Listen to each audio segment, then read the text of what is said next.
6 months after the Nokia-Microsoft partnership, the first phone is here. This is the Nokia Lumia 800 running the full version of Windows Phone 7.5 Mango. So will this be the comeback kid for both Nokia and Microsoft? Varun Singh reviews the phone and gives us all the answers. Hi Radhika, we have the Nokia N900? No, actually, sorry. This is the Nokia Lumia 800, which is a bit surprising to me because at the end of the day, what I actually thought this phone should be called is the Nokia 900 because this is basically the N9 but the Windows mobile version of it. But despite that, they've just called it the Nokia Lumia 800. This is basically the same body as the Nokia N9, but a different OS.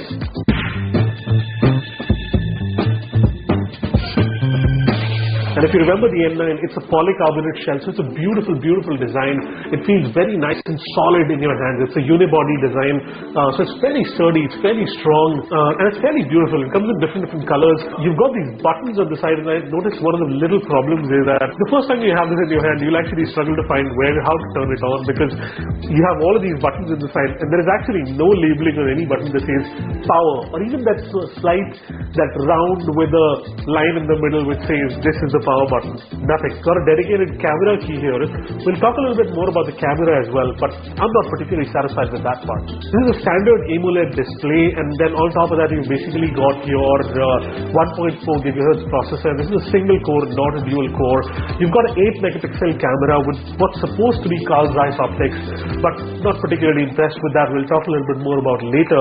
And it's got Windows Mobile 7.5, which is the new version of the Microsoft OS. This is the second iteration of the Windows Mobile OS, but it doesn't seem like a massive leap, certainly not as massive a leap as let's say from iOS 4 to iOS 5, so this is a relatively minor upgrade from that perspective. So there's two little things which I'm sort of not fond of in this phone, and these are carryovers from what Apple has done in the past with their phones. The first is that there is no way to add external storage, and for a Nokia phone that's quite weird. I mean, how can you not add extra storage to a Nokia phone, which is actually very similar to the way most other Windows phones work as well. So not that out of the way for the Windows phone guys, but for Nokia customers that's a huge deal. The other thing which is quite odd again for Nokia users, no changeable battery. The other thing, and this is certainly a learning from the Apple world, is this weird way in which they've actually done a micro SIM here. In particular, one of the problems that I have is though the camera claims to be 8 megapixel, it claims to be a Carl Zeiss lens, we haven't really found the quality to be that great. We've compared it to other 8 megapixel cameras in the same class, which is basically the iPhone 4S camera as well as the Samsung Galaxy S2 camera, and we found the images from those phones to be significantly sharper, much more detailed, and much more at the lowest level cleaner, not with that much noise and aberration in colors.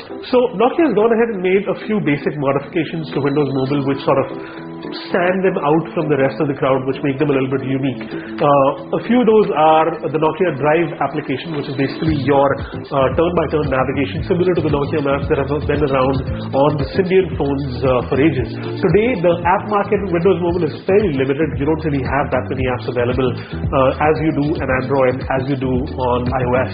But the good news is some of the most popular apps have already started becoming available. So you have the Facebooks of the world, you have the Foursquares of the world, you also have a fair amount of games available because DirectX is available and the Xbox Live feature is available, so you can add quite a lot of those games in there. To make app discovery easier, Nokia has actually added these two features. The first is App Highlights, which is sort of like their own segmented category within the general app market, and the second is the Surprise Me feature, which you basically load up and shake the phone a little bit, and every single time that it will show you a different app. But in general, we're still sort of underwhelmed with the kind of apps that are available and also how well they're built.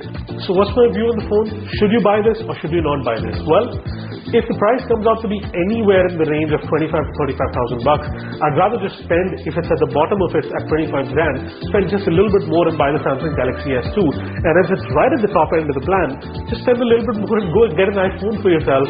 Why would you want to do this when the OS really isn't ready? The phone hardware, awesome. The camera doesn't match up and the OS doesn't match up. And those are those two are the main problems that we have, and that's the reason why we can't recommend it today. We'd love to recommend this if the Windows Mobile Phone OS improves significantly. And the other thing that we'd like to happen is for Nokia to fulfill that promise that they can actually bring Windows Mobile to the masses and bring the price further down, because at that price range, it doesn't match up either in specs or the OS.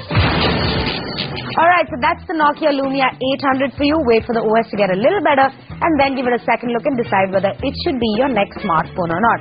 There's also the Lumia 710, which is also available now. We'll get you a review of that device very, very soon.